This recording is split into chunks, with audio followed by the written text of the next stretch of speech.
Good afternoon once again. It's Arlene here from Alexin Immigration and Employment Services. And today I am going to be touching on a subject that is quite often I get asked, and that is, can I apply for Canadian citizenship now? And I think it is vitally important to remember that there are five key elements or requirements when submitting citizenship application. So I'm going to touch on each one of those so you guys could have a better understanding of what those requirements are, okay? So the first one is you must have a permanent resident status. So regardless of your age, if you are applying for citizenship, you must have a permanent resident status. So what this means, you must not be under review for any immigration or fraud reasons.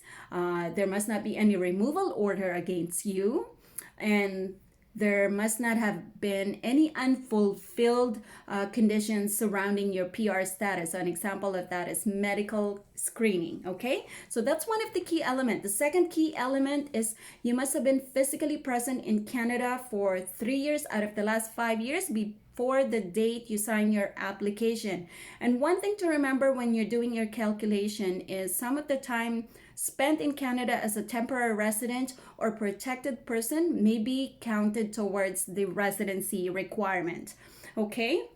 And the third element is you must have filed your taxes. And you know what? I know there are people out there that hates filing their taxes, procrastinates filing their taxes.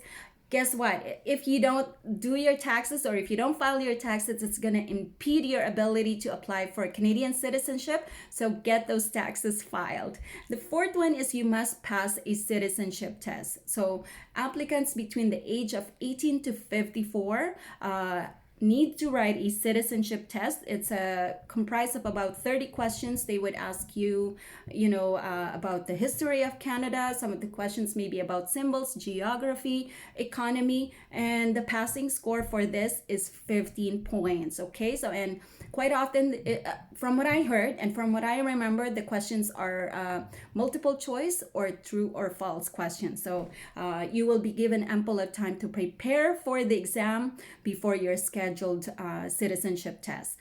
Okay, and then the very last one is you must be able to prove the language skills or your language skills. So again, Canada has two official languages, English and French. And if you're between the age of 18 to 54, on the day you sign your application, you must show that you can speak and listen at a specific level in one of those languages. So if you are planning on applying for Canadian citizenship and you aren't sure what to do or how to go about it, you can connect with us here at Alexin Immigration. Thank you, everyone. Have a great afternoon.